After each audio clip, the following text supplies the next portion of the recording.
nécessite une redéfinition des frontières qui ont jusque-là prévalu dans le sujet. Donc ça, c'est un message qui est très important pour nous et qui peut effectivement aussi être ce qu'on appelle un produit d'appel. Parce que quand vous abordez des sujets d'un point de vue hard, d'un point de vue normatif, d'un point de vue... vous avez une communauté à laquelle vous vous adressez forcément. Mais quand vous l'élargissez au soft, c'est-à-dire au bien-être, au travail, là vous commencez à intéresser des gens qui ne s'intéressaient pas, qui ne se voyaient pas forcément exposés à des accidents du travail ou à des maladies professionnelles ou à des, je dirais, un certain nombre de schémas qui correspondent beaucoup plus à l'approche, je dirais, initiatique et forcément utile du sujet. Donc, moi je dis, si vous allez loger le réseau de recherche effectivement dans l'université, enfin, dans la fac de médecine, je pense que c'est une très bonne idée, mais faites attention à ouvrir, parce qu'il s'agit d'avoir à côté et aux côtés des professeurs et des médecins, des sociologues et des personnes qui connaissent le travail, et pas la santé au travail, le travail des gens. Parce que tout travail se fait dans un environnement, et cet environnement est régi par des règles du marché, parce qu'il y a des équilibres, parce qu'il y a des business models, il y a des secteurs qui font des marges en travaillant sur le volume, il y a des secteurs qui gagnent de l'argent et génèrent des revenus en travaillant sur des business models qui sont différents, et ceci crée un rythme de travail, crée des habitudes de travail et crée des normes et des règles qui ne sont pas toujours, je dirais, connues. Je vais vous donner un exemple. Il y a quelqu'un qui a écrit sur le sujet de ce point de vue-là, et pas d'un point de vue, je dirais, de médecin ou de spécialiste, qui est celui des niveaux de maturité des organisations, et que je cite assez souvent. Et donc, les organisations parcourent des niveaux de maturité. Dans chaque niveau de maturité, la façon de faire est différente. Donc, les entreprises du premier niveau, ce qu'on appelle le niveau rouge, ce sont des entreprises où les gens sont là beaucoup plus pour exécuter, et la spécialisation dans les tâches, elle est fondamentale, elle est importante pour que la valeur du travail puisse être dégagée. Et donc, le type de communication, le type d'organisation, ce sont des minutes qui sont vendues, ce sont des process qui sont assez rigoureux, et c'est un one-way en matière de management. Et donc, ceci crée forcément des besoins spécifiques par rapport au sujet, au pluriel que vous débattez. Un deuxième niveau de maturité des entreprises, c'est ce qu'on appelle les entreprises oranges. Et c'est la majorité des entreprises que nous avons dans beaucoup de pays, même les plus développés. Ce sont des entreprises qui sont, ou des organisations, excusez-moi, ce ne sont pas des entreprises, mais des organisations qui sont focalisées sur l'achievement, sur les réalisations. Et donc, vous allez avoir des revues d'appréciation ou de notation du personnel pour pouvoir envisager les évolutions en fonction de critères. Et comme il y a rareté dans ces primes et dans ces avancements et dans ces possibilités, donc forcément il y a des règles qui doivent être inventées et qu'il faut, je dirais, ramener à la mesure de ce qui peut être donné. Et donc c'est pour cela que les gens travaillent avec des entretiens, 1, 2, 3 fois, etc. Et donc tout cela crée effectivement toute une dynamique dans l'entreprise autour de l'achievement, autour du chiffre, et donc ça fait accessoirement pas mal de burn-out, ça fait accessoirement beaucoup de déplacements, ça fait beaucoup de commercial, et il y a une séparation entre le front office et le back office de l'entreprise, avec des gens qui sont devant, qui doivent ramener des clients, qui doivent ramener de l'argent, ou pour les organisations qui doivent négocier des choses, et des gens qui sont derrière, qui doivent délivrer des produits pour les humains, pour nous dire, écoutez, nous ce qui nous intéresse, c'est que vous allez parcourir dans une vie un certain nombre d'organisation. Et puis on voudrait effectivement que dans votre parcours de vie, que vous soyez qu'en fin de parcours, que vous ne soyez pas, que vos facultés ne soient pas dégradées. Et que vous sachiez aussi prendre les décisions pour vous orienter en fonction de l'âge, en fonction des objectifs, etc. Donc cette dimension est importante et je voudrais la lier aussi à l'animation que l'on doit faire de tous les acteurs autour du sujet.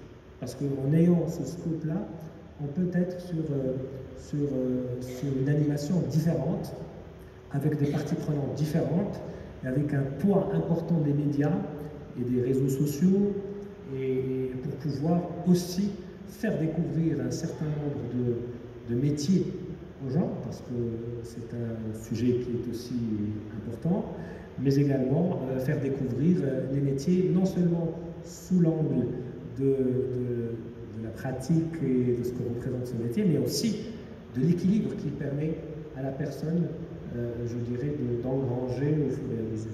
Et d'expérience, et beaucoup d'entre vous ont énormément d'expérience sur ce sujet, sur ces sujets-là, les gens, au bout d'un certain moment, veulent changer. Ils veulent changer, des fois ils ne savent pas pourquoi. Parce qu'ils n'ont jamais eu le temps d'être... ce n'est pas une consultation, les gens ne veulent pas se définir comme étant malades pour aller voir un médecin, pour lui dire j'ai envie de changer de job, ça ne se passe pas comme ça. Sauf s'ils ont des symptômes, je dirais, clairement affichés. Mais ce sont d'autres formes de consultation, de conseils, ou des équipes pluridisciplinaires qui peuvent travailler avec des méthodes comme le design thinking, peuvent aussi imaginer, je dirais, un genre de conseil qui peut être à l'intérieur de l'organisation de l'entreprise, comme il peut être à l'intérieur de la profession, pour pouvoir offrir aux gens des options de vie professionnelle en fonction de besoins, en fonction d'un état de santé, en fonction d'un état aussi personnel, etc. Donc je pense que ce sont ces éléments-là qui feront la différence dans l'avenir. Voilà. Maintenant, pour ce qui nous concerne en tant que pays, nous avons une stratégie, et dans cette stratégie, il y a des éléments. Il y a un élément législatif et réglementaire qui est important, et dans lequel je voudrais personnellement sanctuariser ce que je suis en train de vous raconter, pour que cela soit reconnu comme étant une thématique importante. Nous avons la question du contrôle qui est fondamentale, et naturellement, le rôle des médecins de travail et l'inspection du travail est importante, mais nous voudrions, à l'occasion de la révision du Code du travail, qui se fera d'après le dernier accord que nous avons signé ce lundi, dans la foulée de ce que nous sommes en train d'examiner, nous voudrions aussi redéfinir aussi un certain nombre de pratiques en la matière, tout en renvoyant naturellement vers le cadre réglementaire adéquat. Et là, je parlais de l'exercice de l'inspection et de la médecine du travail. Et le troisième point, naturellement, c'est tout le travail d'animation et je dirais, d'ouverture. Et je pense que là, on pourrait loger un beau projet, je dirais, de bien-être au travail, qui doit absolument faire partie de ce que nous sommes en train de raconter. Alors, évidemment, on a eu beaucoup d'anecdotes dans le sens où on nous a envoyé est-ce qu'il faut vraiment imprimer le poster? On leur dit non, on imprime plus tout.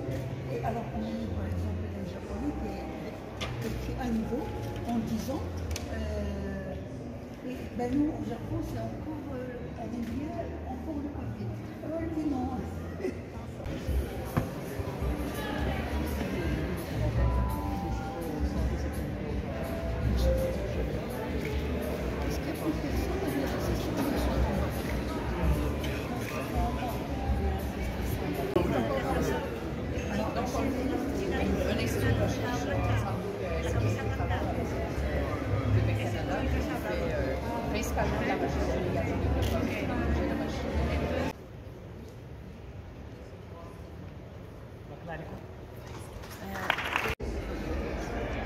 Pardon, avec un petit peu.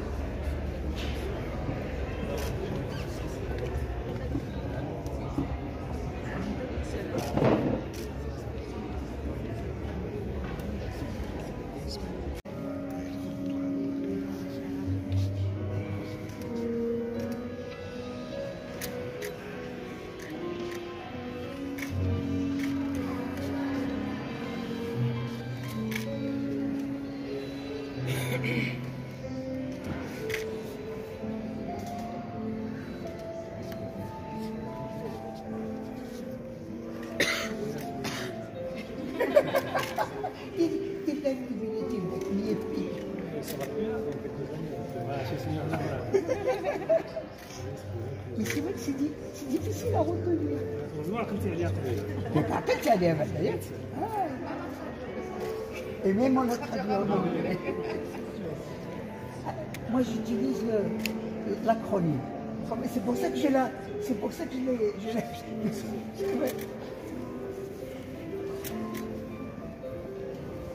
Vous avez raison. Quand tu vas le titulaire, au revoir. C'est bon. Eh ben, ça va. Merci beaucoup. Je vais vous donner un petit souvenir de Moha.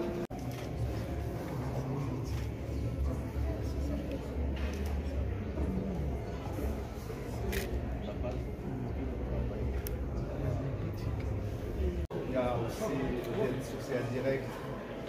C'est un chantier sur lequel on travaille indirectement et discrètement en attendant l'agence nationale. Et voilà, demain, ça sera la retraite. Pour réussir ce chantier-là, il y a un petit levier. Le principal levier, c'est la digitalisation. Donc, la digitalisation, maintenant, depuis 2003, avec les entreprises, on est donc vraiment à presque la couverture de tous les services en ligne. Mais les salariés maintenant et les organisations qui demandent des prestations en ligne sans avoir à se déplacer, il nous reste la feuille de soin. Pour l'AMO, nous travaillons sur un chantier dans le cadre de l'enfant du système d'information de les gens vont bien étudier avec des papiers, des feuilles de soin et tout sera digitalisé. Donc pour cela, nous avons tout un entier paquet de l'application, d'arrivage pour demander la retraite, même des chiffres. Son employeur, demander des allocations familiales. Il y a l'IPS, on se télécharge et on demande, on valide et nous avons des centres de plateformes de traitement de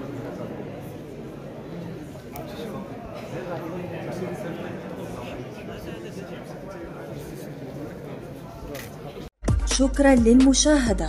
سنسعد باشتراكك بالقناة وإعجابك بالفيديو ومشاركته وتعليقك عليه.